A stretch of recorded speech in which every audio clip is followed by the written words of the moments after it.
जय हिंद सर्वांना।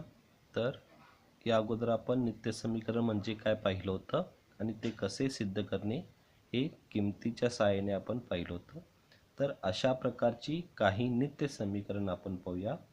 तर पहिलं नित्य समीकरण आहे ए अधिक बी कंसाचा वर्ग बरोबर ए वर्ग अधिक 2ab अधिक बी वर्ग।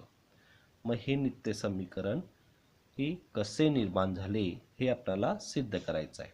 म्हणजेच ए अधिक बी कंसाचा वर्ग बरोबर ए अधिक बी कंसाचा वर्ग म्हणजे ए अधिक बीचा 2 वेळा गुणाकार, त्यामुळे ए अधिक बी गुणिले ए अधिक बी।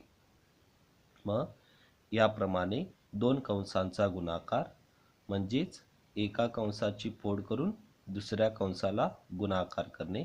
ए कंसात ए अधिक बी नंतर दुसरं पद अधिक बी दुसरा कंस ए अधिक बी।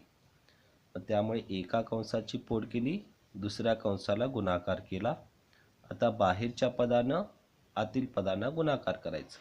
ए गुणिले ए चा वर्ग अधिक ए गुणिले बी ए बी अधिक बी गुणिले ए बी अधिक बी गुणिले बी चा वर्ग। मग त्यानुसार ए चा वर्ग आहे तसाच ठेवला, ए बी अधिक ए बी यांची बेरीज केली 2ab अधिक बी चा वर्ग आहे तसाच, त्यामुळे हे एक नित्य समीकरण तयार झाले। या प्रकारचं एक नित्य समीकरण।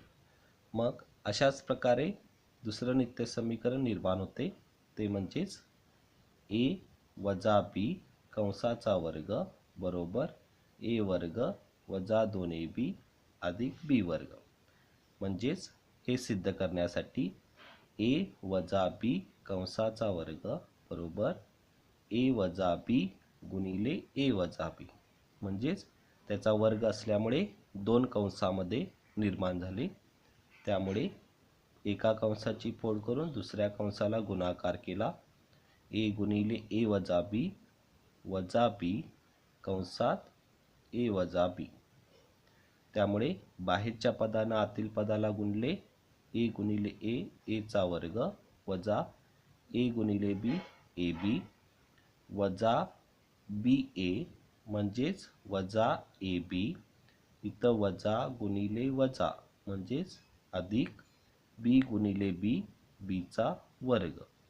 मग त्यानुसार ए चा वर्ग आहे तसाच वजा ए बी यांची बेरीज केली म्हणजे वजा 2ab आणि अधिक बी चा वर्ग आहे तसाच, त्यामुळे हे दुसरं नित्य समीकरण निर्माण झाले।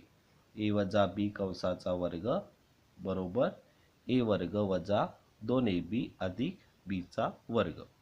याप्रमाणे हे दोन नित्य समीकरण आपण पाहू शकतो। धन्यवाद।